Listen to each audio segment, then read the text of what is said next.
Welcome to Not Milk Never Milk. Subscribe if you're lactose intolerant. You begin by launching PowerPoint and creating a new file so you can work without delay. Once done, choose a template that matches your goal or pick blank presentation to control every element. Make sure to set slide size to 16:9 or 4:3 depending on display needs and save the file with a clear name. You're establishing the foundation. This reduces rework later and keeps formatting consistent as you add content and visuals. Next, you shape the middle of your presentation by controlling layout and consistency.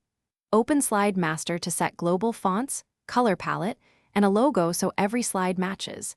This saves time when you add many slides. Then add new slides using layout presets like title or to content to maintain structure. Insert images and shapes to support points and apply subtle animations for emphasis, but not so many that they distract. This keeps focus on your message while speeding up design work.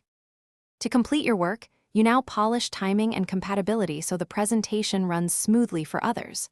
Start slideshow to verify transitions, rehearse timings, and confirm that text is readable from a distance. Export as PDF or a video when sharing widely, and embed fonts if recipients may not have them. Make sure images are linked or embedded correctly. If something breaks, test on the actual projector or device. Common fixes are embedding fonts, relinking media, or simplifying complex animations. Thanks for watching. If this was helpful, leave a like and consider subscribing. See you next time.